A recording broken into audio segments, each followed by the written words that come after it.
The ring hit the marble floor with a sound like breaking bone. Sharp, final, and witnessed by everyone who mattered.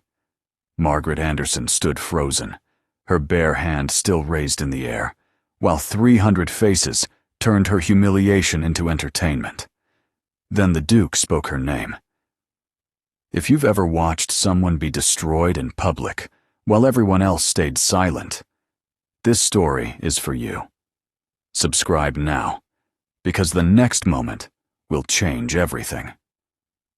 The Grand Winter Assembly had transformed the Harrington Estate ballroom into a palace of light and crystal. Chandeliers dripped with hundreds of candles, their flames dancing across silk gowns and polished marble, casting everything in honeyed gold.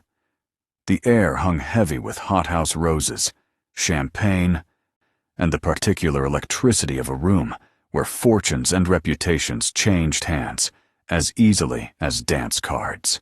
Margaret stood near the orchestra platform, her pearl-colored gown reflecting candlelight, desperately trying to remember how to breathe without her corset betraying her panic. "There she is, the future Lady Hawley," came the sugared voice of Mrs. Beatrice Wainwright, cutting through the orchestral waltz. "What a triumph for your family, my dear. Such a practical match." The word practical landed like a slap wrapped in velvet. Margaret's engagement ring, 3 days old and already feeling like a shackle, caught the light as she touched the sapphire pendant at her throat. Lord Edwin Hawley had chosen the ring himself, ostentatious, expensive, and utterly impersonal, like everything else about their arrangement. "You're too kind, Mrs. Wainwright," Margaret replied, her voice steady despite the tightness in her chest. Across the ballroom, Edwin held court near the refreshment table, his laughter too loud, his gestures too broad. He'd been drinking since they arrived. She could tell by the flush creeping up his neck, the way his eyes had gone bright and reckless.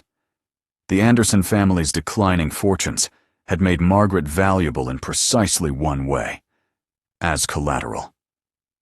Edwin's proposal had been presented to her father as salvation, to her as inevitability, and to society as a love match. No one believed the last part, least of all Margaret. "Margaret, darling," Edwin's voice, suddenly close behind her, carried an edge she'd learned to recognize. His hand closed around her elbow, too tight, too possessive. "Walk with me. Now." "Mrs. Borchove." Wainwright's eyes sharpened with interest as Edwin steered Margaret toward the center of the ballroom. The crowd parted automatically, forming a circle Margaret didn't want and couldn't escape. The music continued, but conversations died mid-word. Something was wrong, terribly wrong. Edwin's face had gone from flushed to mottled. His jaw worked as if chewing words too bitter to swallow. When he finally spoke, his voice carried to every corner of the vast room. "It seems," he announced, his grip on Margaret's arm turning painful, "that I have been made a fool." Margaret's heart plummeted. "Edwin, what are you? Did you think I wouldn't hear?" He spun to face her, and she saw it then, humiliation masked as righteous anger. Someone had whispered something. True or false, it didn't matter. Edwin had decided to believe it. "Did you think you could play me for a fool, and I would simply accept it? I don't know what you've been told, but Lord Pemberton saw you, in the garden, at the Ashford soiree." Edwin's voice rose with each word. "Unchaperoned, alone with Captain Hendricks." The accusation was absurd. Margaret had been picking roses with her mother, while Captain Hendricks toured the stables. But the crowd didn't know that. They only knew the thrill of scandal, the delicious horror of watching someone fall. "That's not," Margaret began, but Edwin wasn't finished. His free hand shot out, seizing her left hand, wrenching it upward for the crowd to see. The ring caught the light, sapphires blazing like cold fire. "I will not," Edwin snarled, his breath hot with brandy and rage. "Be tied to damaged goods. Then he twisted the ring from her finger. The metal scraped skin. Margaret gasped, more from shock than pain, but Edwin was already raising his arm high, displaying the ring like a trophy before 300 witnesses. For one suspended heartbeat, the entire ballroom held its breath. Then he opened his fist. The ring fell. It struck marble with a crystalline crack that echoed through the sudden absolute silence. Then it bounced once, twice, and skittered toward the edge of the crowd, coming to rest near a gentleman's polished boot. No one moved to retrieve it. Margaret stood motionless, her hand still raised where Edwin had released it, fingers splayed, as if reaching for something that no longer existed. The world had narrowed to the sound of her own heartbeat, the press of 300 stares against her skin, the terrible weight of being seen while being destroyed. Someone tittered, then someone else. The laughter spread like poison through water. Edwin adjusted his waistcoat, satisfaction settling over his features. He'd done what he intended, made her unmarriageable, unredeemable, unforgettable in the worst possible way. He turned to walk away, but before he could take a single step, the quality of the silence changed. The orchestra stopped mid-phrase. Conversations died so completely that Margaret heard the hiss of candle flames, the rustle of silk, her own shallow breathing. Every face in the ballroom turned toward the same point, expressions shifting from cruel delight to something that looked almost like fear. From the shadows near the terrace doors, where he had been standing so still that Margaret hadn't noticed him at all, a figure moved forward. Geoffrey Sanchez, Duke of Valenwood, stepped into the candlelight. He was tall, dark-haired, and dressed in severe black that made him look like a judge at an execution. His face was composed, almost expressionless, but his eyes, dark and assessing, fixed on Margaret with an intensity that made her forget, for just a moment, that she was supposed to be ruined. The Duke had a reputation: brilliant, reclusive, and utterly uninterested in society's games. He attended perhaps 3 events per season, spoke to almost no one, and was rumored to have turned down 6 proposals from the most beautiful women in England, without explanation. No one knew why he was here tonight. Margaret certainly didn't know why he was looking at her. The silence stretched until it became unbearable. Then Geoffrey Sanchez did something no one expected. He spoke. "Miss Margaret Anderson." His voice was quiet, controlled, but it carried through the ballroom like thunder through still air. Every syllable was deliberate, weighted with an authority that made Edwin's earlier performance seem like a child's tantrum. "Come forward." Margaret's world fractured into before and after, before the ring fell, after the Duke spoke. Between those 2 moments lay a chasm she didn't know how to cross, filled with 300 watching faces and one impossible choice: retreat into ruin, or walk toward a man she had never spoken to and could not begin to understand. Her feet wouldn't move, her voice wouldn't come. But something deeper than fear was waking inside her, something that recognized the Duke's call not as pity, but as challenge. What Margaret didn't know, couldn't have known as she stood frozen in that ballroom, was that Geoffrey Sanchez had been watching her for months. The Duke's words hung in the air like a command from some distant throne, but Margaret couldn't move. Her legs had forgotten their purpose. Her breath came shallow and quick, trapped somewhere between her corset and her collapsing composure. And the crowd, God, the crowd, came alive. "Did you hear what Lord Pemberton said?" A woman's voice, honeyed with false sympathy, floated from Margaret's left. In the garden, no less. How absolutely mortifying for poor Edwin. Poor Edwin? What about her family? Another voice, sharper. "The Andersons will never recover from this." Margaret's gaze darted sideways, searching for a friendly face, someone who might step forward, who might speak on her behalf. There was Lady Catherine Worthing, whom she'd known since childhood. But Catherine was suddenly fascinated by her fan, studying its painted roses as if they held the secrets of the universe. Lord Harrison, her father's friend, examined the ceiling molding with intense concentration. Mrs. Pemberton, the very woman who had embroidered handkerchiefs as an engagement gift just last week, whispered behind her gloved hand to the Duchess of Somerset, both of them watching Margaret like spectators at a bear baiting. They weren't just abandoning her, they were enjoying it. "I always thought there was something off about her," someone murmured. "Too quiet. Girls like that always have secrets. My cousin mentioned she seemed rather friendly with several officers at the regimental ball." The lies multiplied like rats in darkness, each one building on the last, transforming her silence into guilt, her stillness into evidence of shame. Margaret wanted to scream that none of it was true, that she had done nothing wrong, that this entire nightmare was built on a single malicious rumor and Edwin's wounded pride. But what was the point? Society didn't care about truth, it cared about spectacle. Edwin adjusted his cufflinks, a small smile playing at the corners of his mouth. He had accomplished exactly what he intended. With witnesses, with style. He would walk away from this evening with his reputation intact, a wronged gentleman who'd had the strength to cast aside a duplicitous woman. The narrative was already writing itself. And Margaret? She would be the cautionary tale mothers whispered to their daughters for the next 20 years. "This is how quickly you can fall," they would say. "This is what happens when you forget your place." Edwin turned on his heel and strode toward the card room, several gentlemen falling into step behind him, already offering condolences, already reframing him as the victim.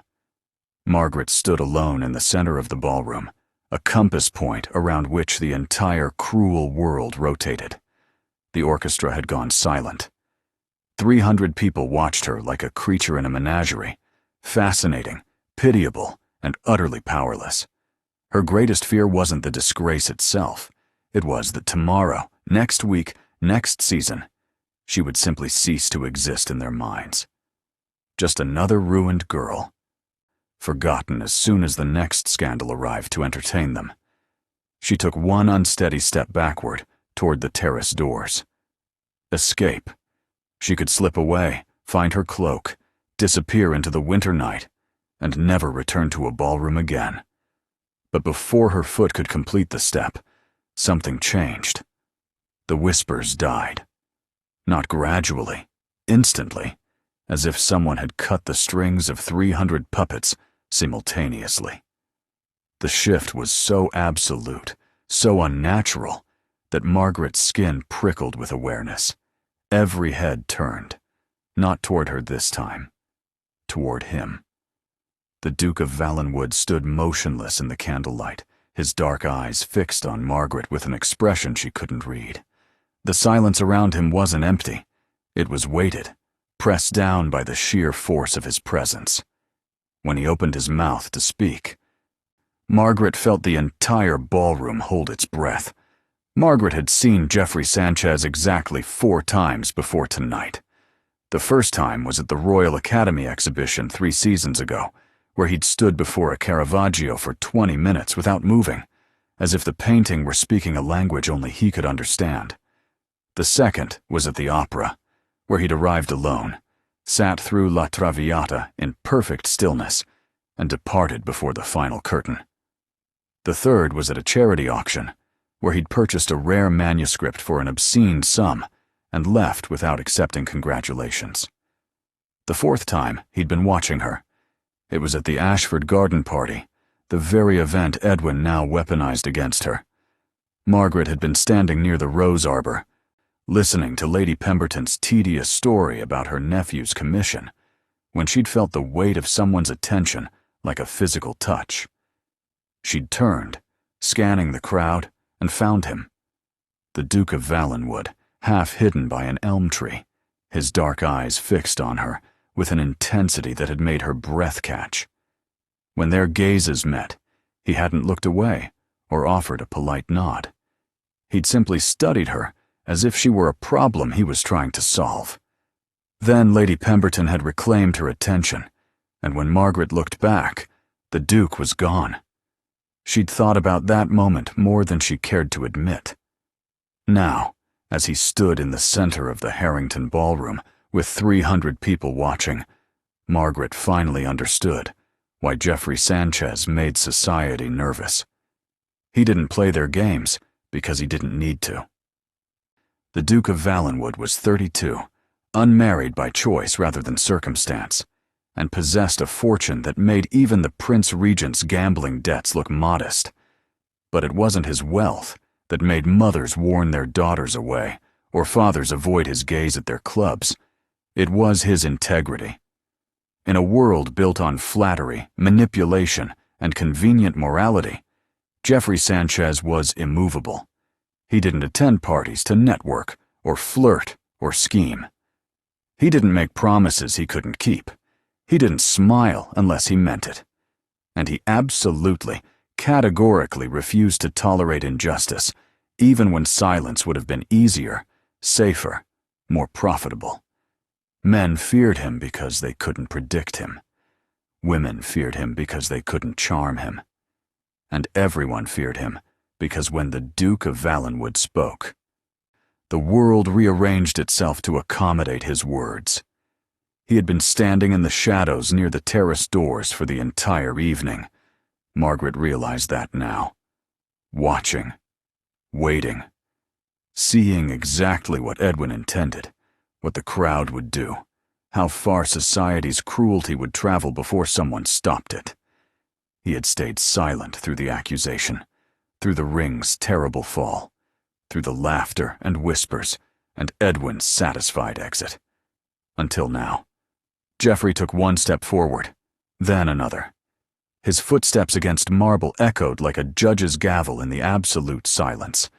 He moved with the deliberate grace of a man who had never doubted his right to occupy space, whose presence commanded attention without demanding it. The crowd parted automatically, not out of courtesy, out of instinct. When he reached the invisible circle that had formed around Margaret's humiliation, he stopped. His gaze swept the ballroom once, a single, comprehensive look that somehow managed to inventory every face, every expression, every person who had laughed or whispered or turned away. Several guests had the decency to look ashamed. Then the Duke turned his full attention to Margaret, and she forgot how to breathe for entirely different reasons. His eyes weren't cold, as she'd always heard. They were dark and assessing. Yes, but there was something else beneath the surface. Recognition, perhaps, or respect.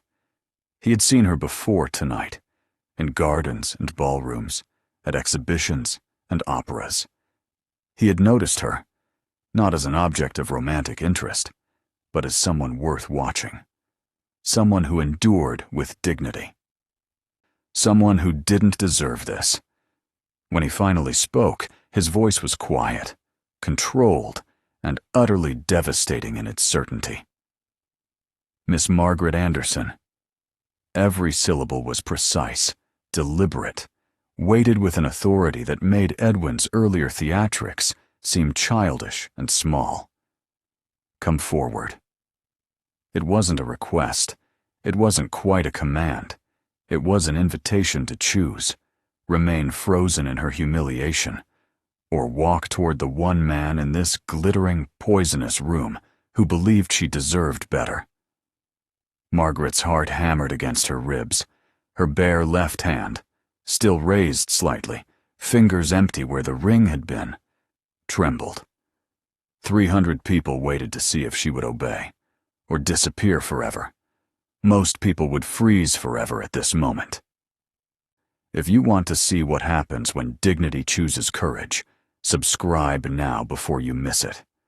Margaret's first step felt like breaking through ice. The second felt like breathing after drowning. By the third, she understood what the Duke had given her. Not rescue, but choice. The distance between where she stood and where Geoffrey Sanchez waited couldn't have been more than 20 feet. But every inch of marble floor stretched like a continent. Every candle flame watched like a witness. Every whisper died before it could form words. Margaret kept her eyes fixed on the Duke, not because she was afraid of the crowd, though she was, but because his gaze held something she desperately needed. Certainty. He wasn't doubting, wasn't pitying. He was simply waiting, with the infinite patience of someone who had already decided how this evening would end. Her pearl-colored gown whispered against the floor, her bare left hand, still trembling. She pressed against her stomach, hiding the evidence of Edwin's cruelty while simultaneously drawing attention to it. Every person in the ballroom could see what had been taken from her. But with each step, the narrative began to shift. A woman who was truly guilty would run, would hide, would collapse into tears and beg forgiveness. Margaret did none of these things. She walked like a queen approaching a throne, spine straight, chin lifted, moving through the crowd's judgment as if it were merely weather, unpleasant, inevitable, but ultimately unable to define her. Somewhere near the refreshment table, Mrs. Wainwright's expression flickered from satisfaction to uncertainty. Lord Harrison stopped examining the ceiling. Lady Catherine's fan went still in her hands. What if, their faces whispered, what if we were wrong? Margaret reached the Duke. Geoffrey didn't extend his hand, didn't touch her arm or bow or make any gesture that would suggest possession or claim. He simply turned slightly, positioning himself beside her, close enough to make his allegiance clear, distant enough to give her space to breathe. They faced the ballroom together. The shift in power was seismic, instantaneous. What had been Margaret's trial became something else entirely. Society's examination, with the Duke of Valenwood as judge. Lord Hawley, Geoffrey said, his voice carrying through the silence with devastating calm. You have made a serious accusation against Miss Anderson. You have destroyed her engagement in front of 300 witnesses. Surely you possess evidence substantial enough to justify such a public spectacle. Near the card-room entrance, Edwin's face went from flushed to pale. He opened his mouth, closed it. The men who had followed him in solidarity suddenly found reasons to examine their pocket watches. I was told, Edwin began. By whom? Geoffrey's tone didn't rise, didn't sharpen. It simply demanded. Lord Pemberton claimed he saw... Lord Pemberton. The Duke's gaze found the elderly gentleman trying to blend into the crowd. Please share with us all exactly what you witnessed at the Ashford garden party. Lord Pemberton looked like a man who had just realized he'd wandered into a bear trap. His eyes darted around the ballroom, searching for escape, finding none. I may have been mistaken about the exact... You may have been mistaken, Geoffrey repeated, each word falling like a stone into still water. And yet, based on your uncertain testimony, Lord Hawley felt justified in publicly humiliating Miss Anderson. Interesting. The silence that followed wasn't empty. It was full of realization, creeping through the crowd like dawn breaking over a battlefield, illuminating exactly what they had done. They had destroyed a woman's reputation based on gossip, on rumor, on the word of a drunk old man who couldn't even maintain his conviction when challenged. Edwin's carefully constructed narrative crumbled like wet paper. His righteous anger revealed itself as what it truly was: cowardice dressed in pride, cruelty masked as honor. Miss Anderson, Edwin stammered, taking a step forward, his hand outstretched, as if to reclaim what he'd thrown away. Perhaps I was too hasty. Don't. Geoffrey's single word stopped Edwin mid-step, not loud, not threatening, simply absolute. The Duke turned, and for the first time that evening, looked directly at Margaret. His dark eyes held a question. Not pity, not judgment, just genuine inquiry. "Miss Anderson," he said quietly. So the words were meant only for her, though the entire ballroom strained to hear. "Would you like to speak?" Margaret had spent 22 years learning how to be quiet, how to smile when she wanted to scream, how to nod when she wanted to argue, how to make herself small enough, pleasant enough, forgettable enough, that no one would ever have reason to destroy her. It hadn't worked. She looked at the Duke, at Geoffrey Sanchez, and saw something in his expression that gave her permission she'd never granted herself, the right to speak without apology. Margaret turned to face the ballroom, 300 people who had watched her humiliation, who had laughed and whispered and turned away, now waited to hear what she would say. They expected tears, expected protestations of innocence, expected her to throw herself on their mercy and beg them to believe she was virtuous, pure, worthy of their good opinion. She would give them none of it. "I will not defend myself to you," Margaret said. Her voice wasn't loud. It didn't need to be. In the absolute silence, every word carried like a bell tolling across still water. "I could tell you that Lord Pemberton's accusation is false, that I was with my mother in the rose garden while Captain Hendricks toured the stables, that there are a dozen witnesses who could verify my whereabouts at every moment of that afternoon." She paused, letting the truth of it settle. "But I won't." Mrs. Wainwright's fan trembled. Lady Catherine's face had gone pale. "Because the truth is," Margaret continued, her voice steady despite the tremor in her hands, "you don't actually care whether I'm innocent or guilty. You care about the entertainment. You care about having something to whisper about over tea tomorrow, something to make your own lives feel more interesting by comparison." Several women looked down at their slippers. Lord Harrison had the decency to look stricken. "Lord Hawley tore a ring from my hand, in front of 300 witnesses," Margaret said. And now there was steel beneath the softness. Not because he had proof, not because he valued truth or honor or justice, but because someone whispered a rumor, and destroying me was easier than questioning whether that rumor might be false. Edwin's face had gone from pale to gray. He took a step backward, as if her words were a physical force pushing him away. Margaret's gaze swept across the ballroom, meeting eyes that had watched her fall and done nothing. She wasn't crying, wasn't begging, was simply holding up a mirror and forcing them to see their own reflection. "I will not beg a room that delights in my pain to believe me," she said quietly. The words landed like a blade between ribs, sharp, precise, devastating in their accuracy. Because that's exactly what they had done, what they were still doing. Finding pleasure in someone else's destruction, calling it justice, calling it propriety, calling it anything except what it truly was, cruelty. The emotional fracture that spread through the ballroom was almost visible. Women who had whispered judgments suddenly couldn't meet Margaret's eyes. Men who had laughed shifted uncomfortably, looking anywhere but at the young woman they had helped ruin. Even the servants standing along the walls seemed to stand a little straighter, their expressions reflecting something that looked like respect. Mrs. Pemberton, who had embroidered those engagement handkerchiefs, pressed a hand to her mouth as if trying to hold back words that came too late. Lady Catherine's eyes filled with tears, not for herself, but for what she had failed to be.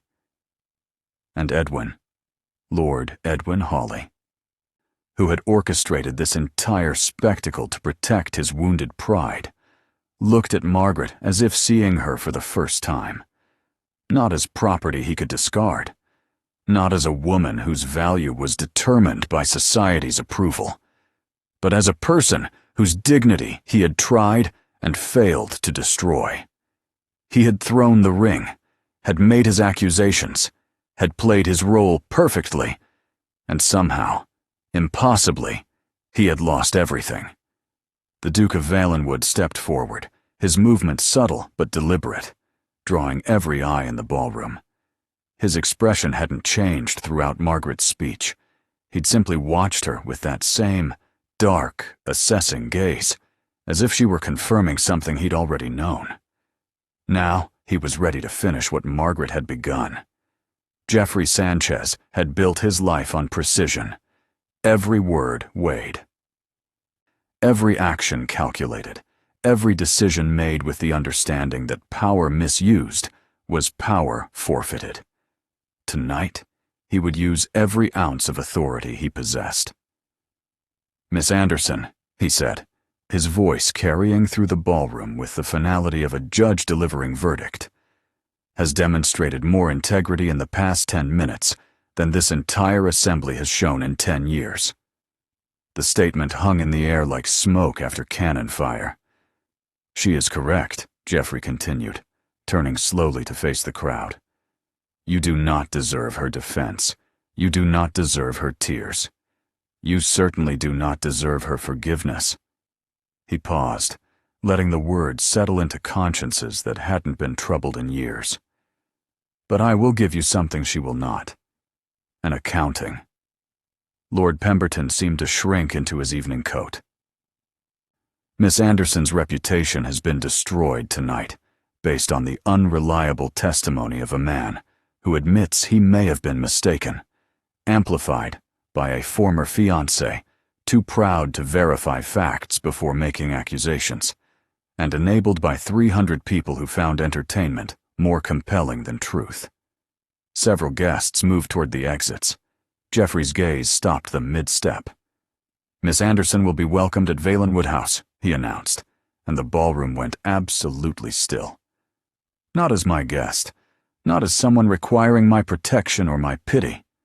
He turned to look at Margaret, and something passed between them. Understanding, recognition, the beginning of trust. "But as someone whose company I value, whose judgment I respect, whose presence honors my home." It wasn't a proposal. It wasn't a declaration of romantic interest. It was something far more powerful. A public endorsement from the one man in England whose opinion actually mattered. The one man who couldn't be bought, charmed, or manipulated into changing his mind. If the Duke of Valenwood believed Margaret Anderson worthy of his respect, then society's opinion became irrelevant. The implications rippled through the crowd like a stone through still water. To insult Margaret now was to insult the Duke. To doubt her was to question his judgment. To continue spreading rumors was to make an enemy of the most powerful man in the room. Edwin Hawley understood this faster than anyone. His face had gone from gray to greenish, his earlier satisfaction replaced by the dawning realization of what he'd lost. Not Margaret. He'd never truly valued her. But the goodwill of the Duke, the respect of society. The comfortable future he'd taken for granted. He'd gambled everything on a rumor and lost it all on the truth. Without a word, Edwin turned and walked toward the exit. Not the confident stride of a wronged gentleman, but the defeated shuffle of a man who had destroyed himself in trying to destroy someone else. The crowd parted to let him through, but this time the space felt less like deference and more like quarantine. No one followed him. Geoffrey extended his arm to Margaret, not with flourish or performance, but with simple, understated courtesy. The gesture of an equal offering support, not a superior granting favor. "Shall we?" he said quietly. Margaret looked at his offered arm, at the ballroom that had tried to swallow her whole, at the faces that had laughed and whispered and turned away. At the Duke, who had done none of those things.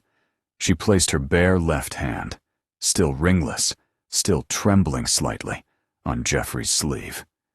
She didn't lean into him, didn't cling, didn't play the role of grateful damsel rescued by a noble prince.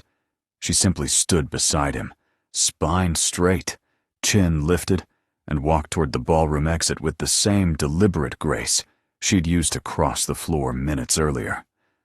But this time, she wasn't walking alone.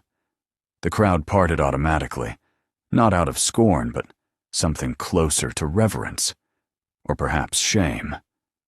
As they passed Lady Catherine, Margaret heard her childhood friend whisper, "I'm so sorry."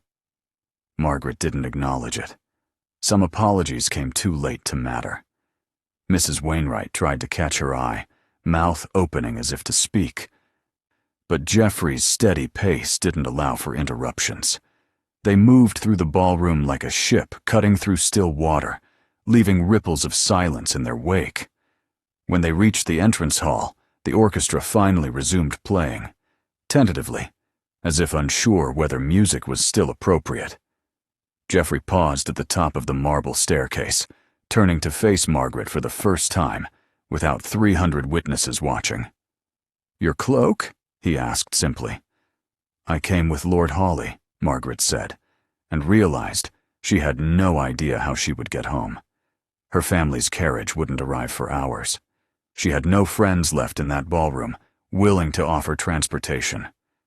She had nothing, except, apparently, a duke who had already thought 3 steps ahead. "My carriage is waiting," Geoffrey said. "I'll see you home safely." It wasn't a question, but somehow it didn't feel like a command either. Margaret nodded, and together they descended into the winter night, leaving behind the grand winter assembly, the shattered engagement, and the crowd that had learned too late that cruelty witnessed was cruelty endorsed. Behind them, in the ballroom, the whispers began again. But this time they were different. If you believe women deserve justice without begging for it, don't just watch, subscribe. And if you disagree, the comment section is waiting for you. The carriage ride passed in silence, not the cruel, watching silence of the ballroom, but something gentler, comfortable almost. Geoffrey sat across from Margaret in the dim interior, his gaze fixed somewhere beyond the frost-patterned window, giving her space to breathe without the weight of expectation. Margaret pressed her bare left hand against the velvet seat cushion, feeling the absence of the ring like a phantom limb. Strange how something she'd worn for only 3 days could leave such a pronounced emptiness.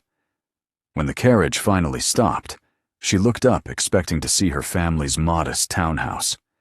Instead, iron gates swung open to reveal a long drive lined with ancient oaks, their bare branches silver in the moonlight. "Valenwood," Geoffrey said simply, as if this deviation from his stated plan required no explanation. "You said you'd take me home." "I said I'd see you safely. Your home, at present, is where society believes it can find you for further interrogation." He met her eyes. "Valenwood is where they will not." Margaret should have protested. Should have worried about propriety, about reputation, about what this would look like. But she was so desperately tired of caring what things looked like. "Just for tonight," she said. "As long as you need." The estate house materialized from the darkness like something from a fairy story, all weathered stone and leaded windows, ivy climbing the walls in patterns that suggested centuries rather than decades. Candlelight glowed from a few windows, warm and inviting, without the harsh glitter of the Harrington ballroom. A footman opened the carriage door. Margaret stepped down onto gravel that crunched beneath her satin slippers, breathing air that tasted of wood smoke and frost and blessed silence. Inside, Valenwood was nothing like she'd imagined. No gilded excess, no statement pieces designed to impress. Just deep carpets that absorbed sound, walls lined with books that looked read rather than decorative, and furniture that prioritized comfort over fashion. It felt like a home, not a stage set. Geoffrey dismissed the servants with a subtle gesture and led Margaret to a sitting room where a fire crackled in a stone hearth, large enough to stand in. He poured 2 glasses of brandy without asking if she wanted one, simply handed it to her as if he knew she needed something to hold, something to anchor her to this new, impossibly quiet reality. Margaret took a sip. The brandy burned, but in a way that felt clarifying rather than painful. Why? The question escaped before she could stop it. Why did you do that? You could have stayed silent. Everyone else did. Jeffrey was quiet for a long moment, studying the amber liquid in his glass. When he finally spoke, his voice carried the weight of something he'd thought about long before tonight. 3 months ago, I attended a charity luncheon. Dreadfully dull affair. I only went because my mother had organized it, and threatened to disown me if I didn't appear. The ghost of a smile touched his lips. You were there. Do you remember? Margaret shook her head. Lady Westbrook spilled wine on your gown, an entire glass, crimson, right down the front of what looked like expensive silk. Everyone gasped, waited for you to cry or rage or make a scene. He looked at her then, really looked at her. You apologized to her. Told her the gown was old anyway, which was clearly a lie, and spent the rest of the afternoon making sure she didn't feel mortified. I don't see what that has to. You have spent your entire life managing other people's comfort at the expense of your own, Jeffrey interrupted gently. Tonight, I watched 300 people repay that kindness by turning your pain into theater. I intervened because what Edwin did wasn't merely cruel, it was unjust. And I have very little tolerance for injustice. You don't even know me. I know enough. He set his glass down with deliberate care. I know you have more grace in your silence than most people possess in their grandest speeches. I know you chose to walk across that ballroom when you could have fled. I know you refused to beg, even when begging might have been easier. Margaret felt something crack open in her chest, not breaking, but unfurling, like a fist held too tightly for too long, finally learning to release. I'm tired, she whispered, and meant it in ways that had nothing to do with the late hour. I know, Jeffrey said quietly. And somehow, he did. A housekeeper appeared, Mrs. Davies. Jeffrey introduced her, who led Margaret upstairs to a guest room that smelled of lavender and clean linen. The four-poster bed looked impossibly inviting, the fire already burning low and warm in the grate. When Margaret was finally alone, she caught her reflection in the mirror above the washstand. Same pearl-colored gown, same careful coiffure, though several curls had escaped during the evening's chaos. Same face, but different eyes. Something had changed tonight in that ballroom, something that couldn't be unchanged. She'd discovered a voice she didn't know she possessed, a strength that had nothing to do with endurance and everything to do with refusal. And she'd met a man who valued justice more than reputation, truth more than comfort. Trust didn't happen in a single evening. Margaret knew that. But as she climbed into the soft bed and pulled the quilts up to her chin, listening to Valenwood's quiet walls settle around her like a promise of safety, she thought perhaps it could begin there. Margaret woke to winter sunlight streaming through unfamiliar windows and the disorienting realization that everything had changed while she slept. She found Jeffrey in the library, a vast room that smelled of leather and old paper, where books climbed to the ceiling on ladders that looked older than Margaret's grandparents. He stood before a window overlooking frost-silvered gardens, still dressed in last night's evening clothes, suggesting he hadn't slept at all. There's breakfast in the morning room, he said without turning. And I've sent word to your parents that you're safe. What did you tell them? The truth. That you're a guest at Valenwood for as long as you wish. Now he did turn, and Margaret saw exhaustion etched into the lines around his eyes. Your mother sent a rather strongly worded reply, demanding I return you immediately. Your father sent his gratitude, and asked that I keep you as long as necessary. Margaret shouldn't have been surprised that her parents' reactions diverged so completely. Her mother measured everything in social currency. Her father, at least, still remembered that daughters were people. "You should know," Geoffrey continued, his voice careful, "that London is already talking. By noon, every drawing room in the city will be speculating about why the Duke of Valenwood intervened on behalf of a disgraced woman. Regretting your charity already? I don't do charity." He moved away from the window, crossing to a desk covered in correspondence. "I'm telling you because you deserve to understand what association with me actually costs. I thought association with you restored reputations. Sometimes." Geoffrey picked up a letter, stared at it without reading.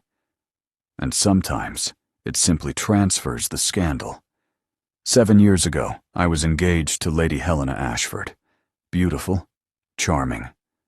From an excellent family, everything society deemed appropriate. Margaret hadn't known this. The Duke's past was a subject of endless speculation, but concrete facts were rare. 3 weeks before the wedding, I discovered she'd been systematically embezzling from her father's charitable foundation.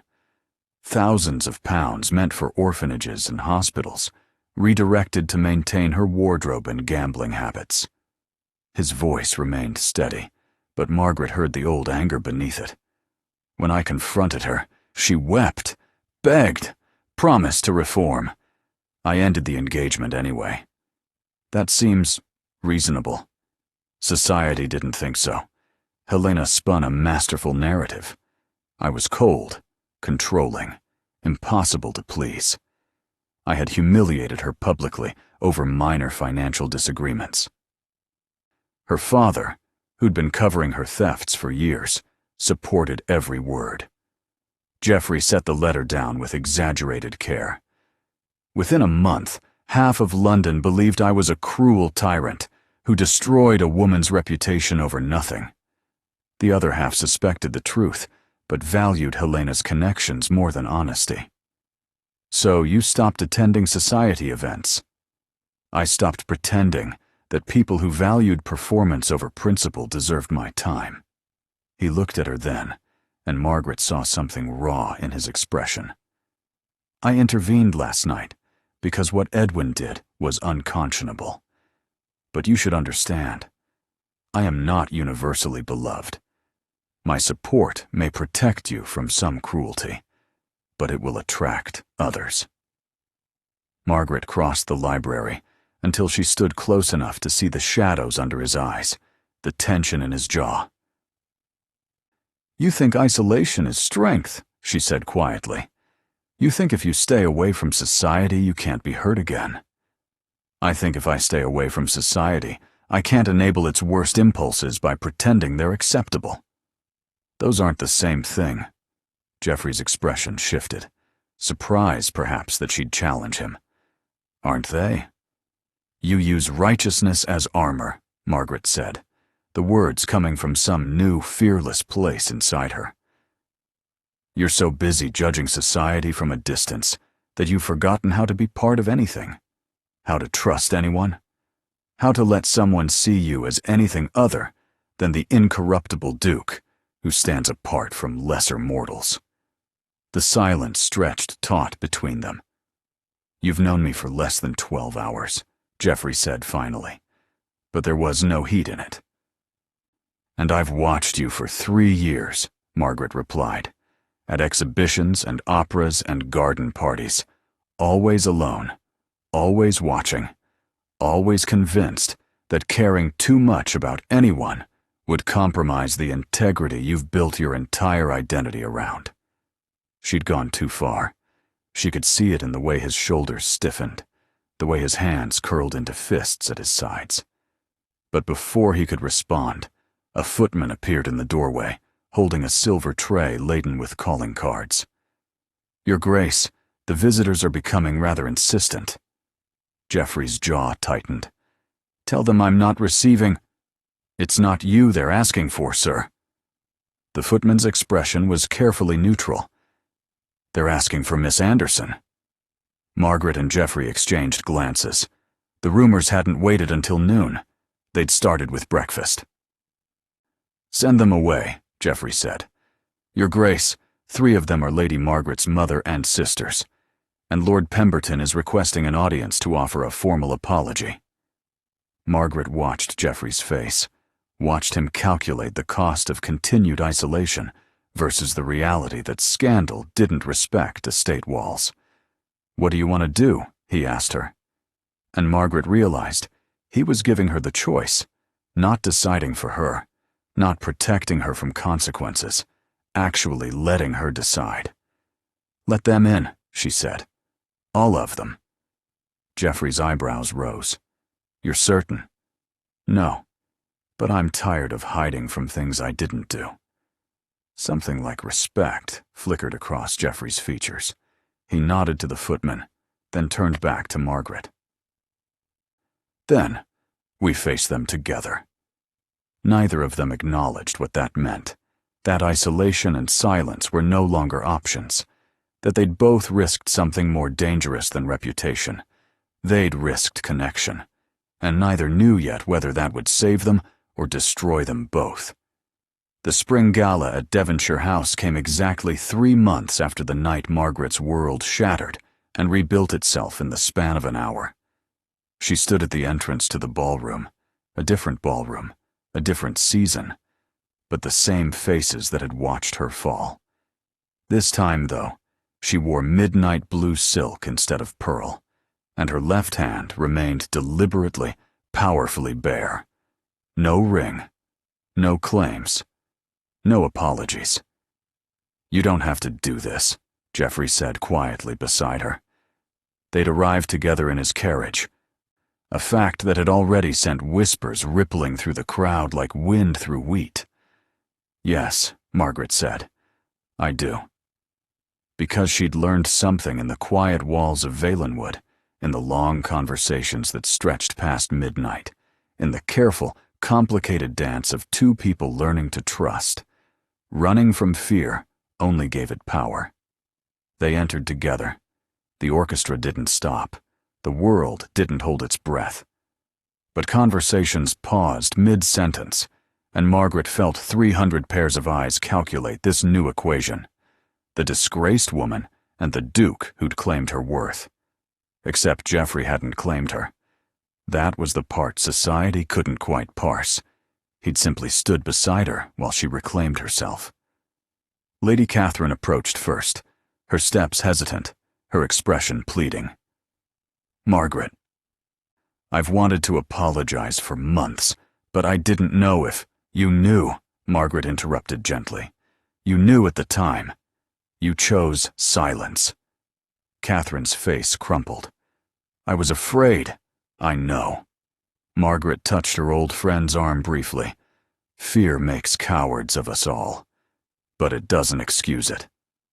She moved past Catherine into the ballroom, Geoffrey a steady presence at her side, not hovering, not protecting. Just there, the way a partner should be, offering support without demanding dependence. Lord Pemberton intercepted them near the refreshment table, his face mottled with shame. He'd sent 17 letters of apology to Valenwood. Margaret had read none of them. "Miss Anderson, I cannot express how deeply I regret." "Then don't," Margaret said. "Your regret doesn't undo what happened. It only makes you feel better about your part in it." The old man's mouth opened, closed. He nodded once and retreated, looking smaller than she remembered. Edwin Hawley wasn't there. Margaret had heard he'd left for the continent, Florence or Vienna. Somewhere he could rebuild his reputation among people who didn't know what he'd done. She felt nothing about his absence, not satisfaction, not vindication, simply nothing. He had no power over her anymore. Mrs. Wainwright approached with an invitation to tea, her smile brittle with the effort of pretending nothing had changed. Margaret declined politely. Some bridges, once burned, should stay ash. But when Lady Pemberton, who had embroidered those engagement handkerchiefs, came forward with genuine tears, and a trembling apology. Margaret surprised herself by accepting.